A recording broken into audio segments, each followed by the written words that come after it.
In the aftermath of one of the most infamous domestic homicide cases in recent history, Chris Watts' letter to Nicole drew intense scrutiny from both the public and legal analysts. The letter, written while he was in custody, offered a rare glimpse into his mindset following the murders of his wife, Shannon, and their two daughters, Bella and Celeste. What made this letter particularly shocking was not only its content, but also the cold, calculated tone that seemed to contrast sharply with the grief he displayed publicly. Law enforcement and forensic psychologists later examined the writing for indications of motive, remorse, and deception.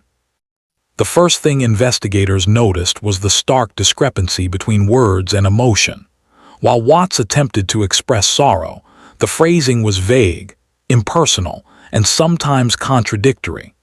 Lines that might have been expected to convey genuine remorse instead raised more questions, suggesting an attempt to manipulate perception rather than communicate true regret. Experts later argued that this type of writing can indicate a carefully constructed narrative intended to influence those who read it, from family members to the legal system. Such documents are often scrutinized not for what they explicitly say, but for what they reveal about the author's psychological state. Another remarkable aspect of the letter was its structure and omissions. Certain critical details about the events leading up to the crime were entirely absent, while trivial or self-serving information was emphasized. This imbalance indicated a conscious effort to control the narrative, a pattern that aligned with Watts' behavior during police interviews. Forensic linguists often study such letters to determine inconsistencies and hidden meanings, and this letter quickly became a primary piece of evidence in understanding the timeline and possible motivations behind the murders. Perhaps most striking was the way the letter hinted at future concerns and perceived grievances. Watts subtly referenced personal frustrations and challenges in his domestic life, framing them in a manner that could be interpreted as justification for his actions. While the letter did not admit guilt directly, its tone, phrasing, and selective disclosures painted a chilling portrait of someone attempting to rationalize an unthinkable crime. Legal analysts emphasize that these patterns are often observed in correspondence from perpetrators of violent crimes, where narrative control becomes more important than honesty. This first chapter underscores why the letter was not simply a private note, but a document of public fascination and legal importance. It set the stage for the revelations that would follow and provided investigators, media, and the public with clues about Watts' mindset, intentions, and potential strategies even after the crime had been exposed. Each word, omission, and phrase was dissected for insight, foreshadowing the shocking facts that would soon emerge as the letter was fully analyzed. The first shocking revelation in Chris Watts' letter to Nicole is the cold detachment with which he describes his own actions. In several passages, Watts attempts to recount the events surrounding the murders, but rather than showing raw emotion or deep remorse, his words are clinical, almost rehearsed.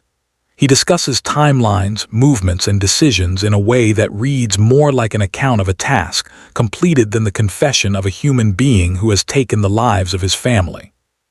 This level of detachment immediately caught the attention of investigators, psychologists, and the public. Experts who reviewed the letter noted that such language is often a hallmark of calculated manipulation or psychological compartmentalization, allowing the writer to distance themselves from the moral weight of their actions. Another aspect that stood out was Watts' selective addressing of blame and responsibility. While he repeatedly mentioned frustrations in his domestic life and described moments of perceived neglect or personal dissatisfaction, he carefully avoided directly attributing his actions to these frustrations. Instead, he used phrasing that implied external pressures or circumstances were significant factors, subtly shifting focus away from his deliberate choices. For readers, this creates a disturbing tension. The writer acknowledges consequences but frames them in a way that minimizes personal accountability. Legal analysts highlighted this technique as a method sometimes used by perpetrators to shape narrative perception, particularly when anticipating legal scrutiny. The letter also reveals Watts' obsession with control over narrative and perception. He repeatedly emphasizes how his words will be received and how people will interpret his intentions. In one section, he expresses concern that his explanations might be misunderstood or judged unfairly, showing that even after committing an unimaginable act, his attention remained fixed on the reaction of others. This focus on narrative control aligns with other behaviors Watts displayed during interviews and public appearances, suggesting a consistent pattern of image management, even in circumstances where genuine remorse would be expected. Finally, the first shocking fact lies in the emotional contradictions present throughout the letter. While he occasionally uses words associated with grief, loss, or guilt, these are interspersed with rationalizations, justifications, and neutral descriptions of violent actions. This mix of emotional language and impersonal reporting creates a deeply unsettling effect, giving readers a glimpse into a mindset that can separate fact from feeling to an extreme degree. Psychologists reviewing the letter noted that this combination of emotion and detachment is often indicative of complex manipulative tendencies, making the letter a critical document for understanding both the crime and the criminal mind behind it. The second shocking fact revealed in Chris Watts' letter to Nicole is his painful attempt to manipulate sympathy through selective emotion. At several points, Watts writes in a way that highlights his own struggles and frustrations, while barely acknowledging the pain he caused to those closest to him. This calculated expression of vulnerability is designed to evoke a certain response from the reader, creating the illusion of remorse while subtly framing himself as a victim of circumstance. Not just this rage.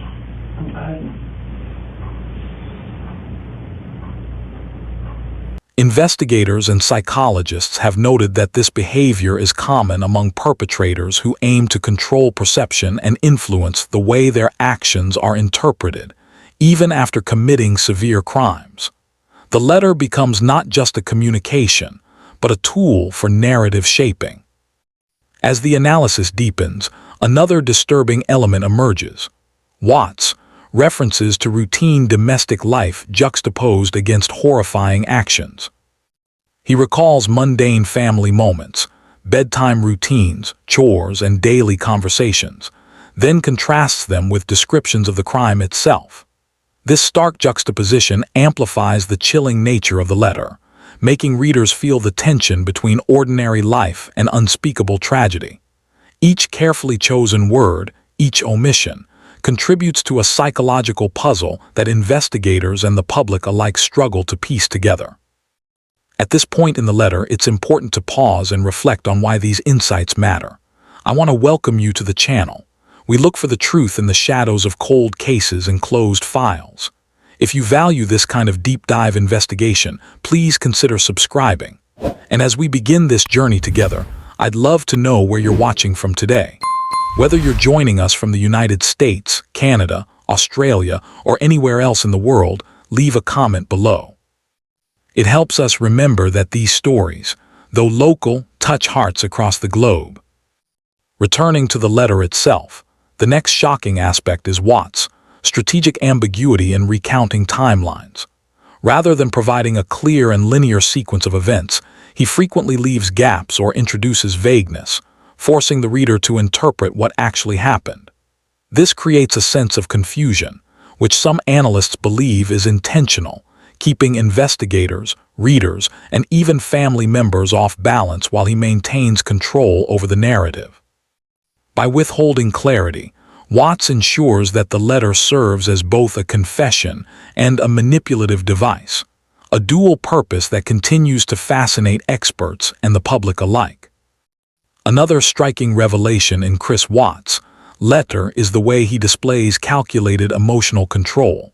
Throughout the correspondence, he carefully calibrates his expressions of sorrow, frustration, and justification, seemingly aware of the impact each phrase might have on the reader. Where one might expect raw grief, Watts instead writes with a measured tone, blending guilt with rationalization. This controlled presentation is chilling, because it demonstrates an ability to compartmentalize emotions to an extreme degree.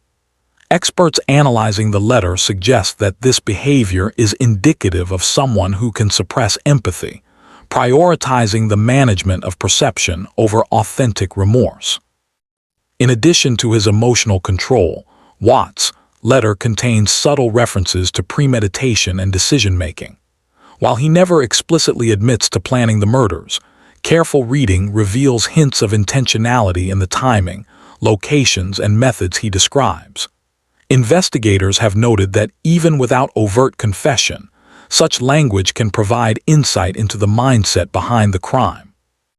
By embedding these details in a letter meant for private consumption, Watts inadvertently offered law enforcement valuable clues that complemented forensic evidence and witness statements. This duality, where a private communication both conceals and reveals, is part of what makes the letter so compelling and unsettling. The third shocking fact also lies in the disconnection between personal responsibility and self-focus. Watts frequently references his own feelings, frustrations, and perceived hardships, yet the impact on his victims is largely minimized or absent. Where remorse might naturally dominate the narrative, self-centered explanations take precedence. For readers, this creates a sense of cognitive dissonance. The writer acknowledges consequences without fully acknowledging culpability. Analysts and psychologists often highlight this as a common trait among perpetrators of domestic homicide, where the need to justify actions overrides moral reflection. Finally, the letter underscores the tension between appearance and reality.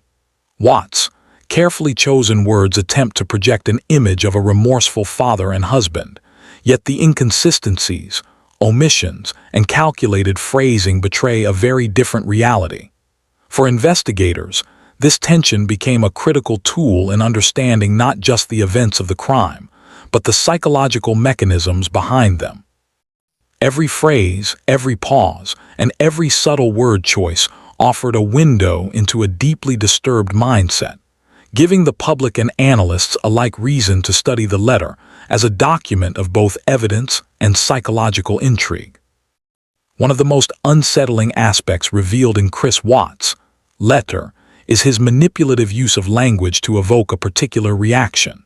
Throughout the letter, he carefully selects words and phrases that create a sense of empathy, even while describing actions that caused immense harm. For example, he occasionally frames himself as struggling under pressure or overwhelmed by circumstances, subtly encouraging the reader to focus on his personal challenges rather than the gravity of the crime.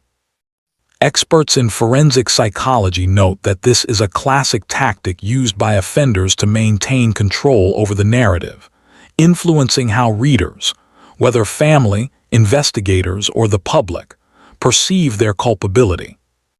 Another shocking element in the letter is Watts' disturbing normalcy when recounting the day-to-day life before the crime. He mentions routines like family dinners, bedtime stories, and household chores, interspersed with references to the violent acts he committed. This juxtaposition of ordinary life with extraordinary violence creates a chilling effect, demonstrating how easily he compartmentalized his actions. Analysts emphasize that this type of detachment can indicate a level of premeditation and psychological control that allows a person to function in everyday life while committing unimaginable acts in secret. The fourth shocking fact also lies in his inconsistent expressions of remorse. At certain points, Watts attempts to convey regret or sorrow, yet these passages are brief, vague, or overshadowed by rationalizations. The contrast between these fleeting moments of emotion and the otherwise calculated tone of the letter reveals a deliberate attempt to manipulate the reader's perception. Legal experts examining the correspondence have noted that such inconsistency often signals a strategic, rather than emotional, approach, where remorse is displayed as a tool rather than a reflection of true feeling. Finally, the letter highlights Watts' focus on controlling future interpretations of the crime. Even after his arrest, he appears deeply concerned with how his words will be received, anticipating judgment from those who read the letter. By crafting sentences with care, emphasizing certain events while omitting others, and presenting a version of himself that aligns with a particular narrative, he demonstrates an ongoing effort to shape public and legal perception. For investigators and the public, this careful construction of narrative added another layer of complexity to an already shocking case, making the letter not just a personal communication, but a calculated instrument in understanding both the crime and the criminal mind behind it. The final shocking revelation in Chris Watts' letter is his startling focus on self-preservation and legacy. Throughout the correspondence, even while discussing events that caused unimaginable pain, Watts repeatedly directs attention toward how he will be perceived by others in the future. His concern is not for the victims or the consequences of his actions, but for how his story will be interpreted by family, investigators, and the public. Experts in forensic psychology note that this preoccupation with perception over accountability is characteristic of individuals who exhibit manipulative and self-centered traits, reflecting a mindset more concerned with image than remorse. Another element that stands out in the letter is Watts' careful avoidance of detailed admission. While he references the acts themselves, he rarely provides clear acknowledgement of intentionality, leaving much for interpretation. This selective disclosure allows him to present himself in a controlled light, while still conveying enough information to be taken seriously. Investigators found that even these indirect hints offered valuable insight into his mindset, demonstrating that the letter functions as both a personal message and a psychological case study. By analyzing what was said and what was deliberately left unsaid, authorities could better understand his motivations and behavioral patterns. The letter also demonstrates a disturbing lack of empathy for the victims, which contributes to its shocking nature. While Watts occasionally uses terms that suggest sorrow or regret, these are brief and overshadowed by justifications or rationalizations. This imbalance underscores a chilling detachment, showing that the primary focus of his writing was the presentation of his own perspective rather than acknowledgement of the suffering he caused. Analysts studying the correspondence emphasize that this kind of detachment is often seen in cases of domestic homicide, where the perpetrator maintains a carefully constructed separation between their actions and emotional reality. Finally, the fifth shocking fact lies in the lasting impact the letter had on the investigation and public perception. The document offered both law enforcement and true crime observers a window into the mind of Chris Watts, revealing a complex blend of rationalization, manipulation, and self-interest. While the letter could never undo the harm caused, it provided critical insight into his character and psychological tendencies, helping the public and legal system understand the motivations behind an otherwise incomprehensible crime. For viewers and analysts alike, the letter remains a chilling artifact, an unsettling combination of personal communication, confession, and strategic manipulation that continues to be dissected and studied years after the crime.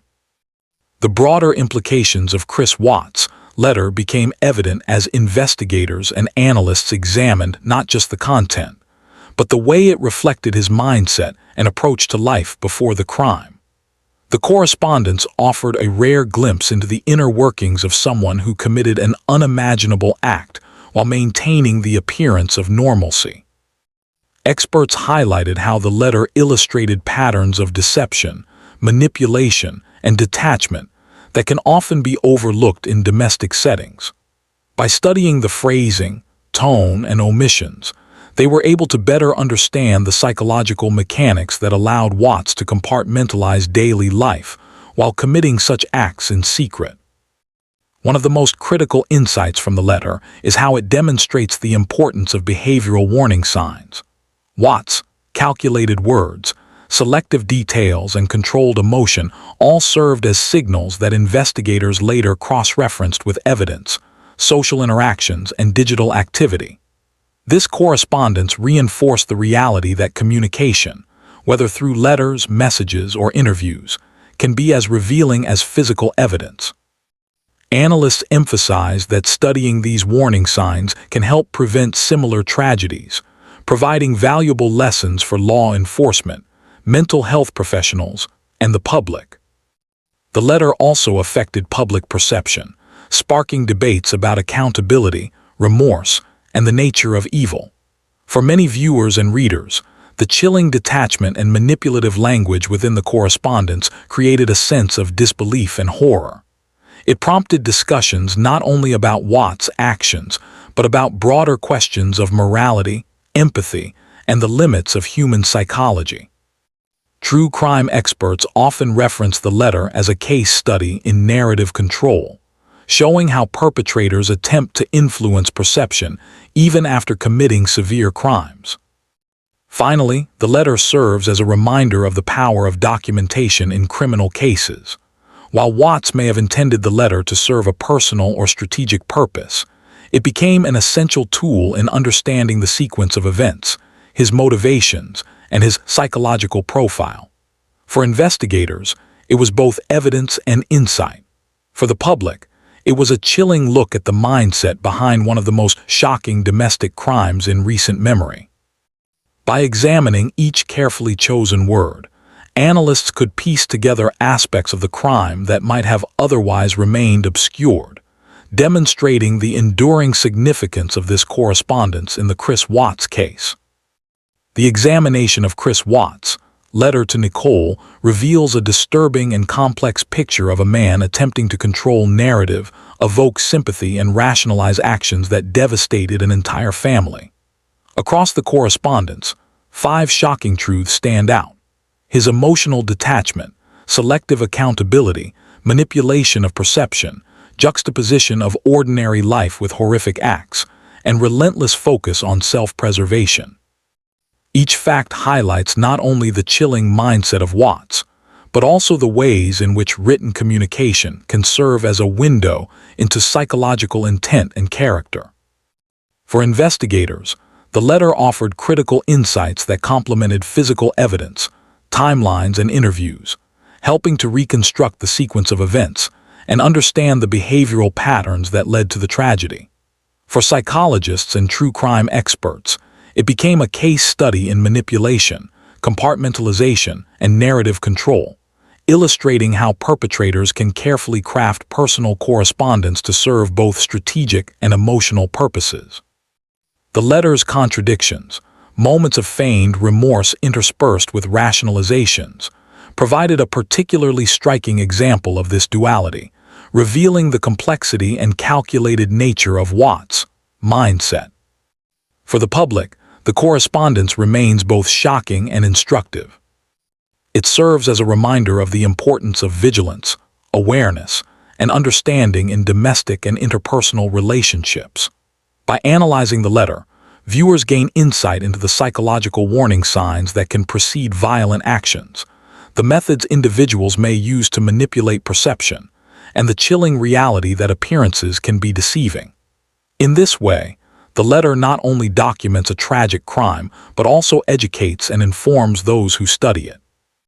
Ultimately, Chris Watts' letter to Nicole stands as a haunting artifact, a personal communication that illuminates the mind of a criminal while leaving a lasting impression on the public and investigators alike. By breaking down its contents, analyzing its tone, and highlighting the 5 shocking facts within, we gain a clearer understanding of the case and the psychology behind one of the most notorious domestic homicides in recent memory.